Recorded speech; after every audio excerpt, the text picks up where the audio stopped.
રહ્યા છો TV13 Gujarati digital. હું છું વિશ્વા ત્રિવેદી. નજર કરી લઈએ ટોપ ન્યૂઝ પર.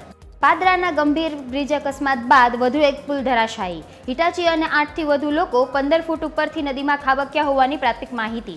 માંગરોળમાં જર્જરિત બ્રિજનું સમારકામ શરૂ હતું ત્યારે આ ઘટના બની હોવાની તંત્રએ કરી સ્પષ્ટતા. સદનસીબે ગંભીર ઈજા અને જાનહાનિ ટળી.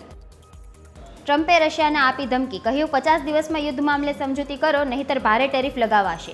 સાથે જ યુક્રેનને વધુ શસ્ત્રો આપવાની પણ કરી જાહેરાત. ટ્રમ્પે કહ્યું યુદ્ધ બંધ કરી અને વેપાર પર ધ્યાન કેન્દ્રિત કરવું જોઈએ.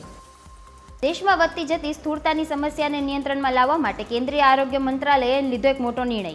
ખાદ્ય પદાર્થના વેચાણ પૂર્વે સ્ટીકર લગાવવું બનાવ્યું ફરજિયાત. સૂચનાનો અમલ નહીં કરનાર સામે લેવાશે કડક પગલાં.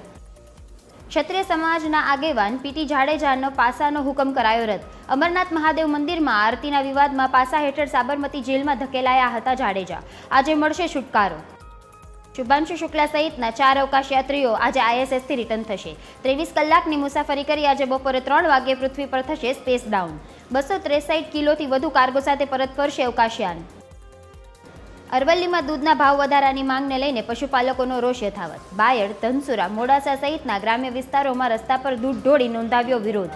ભાવ વધારો નહીં તો દૂધ નહીંના લગાવ્યા નારા. રાજ્યમાં છેલ્લા 24 કલાકમાં 122 તાલુકામાં મેઘમહેર.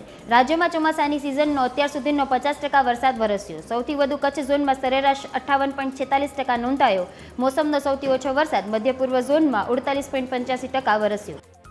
ચેતર વસાવા કેસમાં આવ્યો નવો વળાંક. જો તેઓ માફી માંગે તો સંજય વસાવા કેસ પાછો ખેંચવા તૈયાર. સંજય વસાવાએ સોશિયલ મીડિયા પર પત્ર લખી કરી જાહેરાત.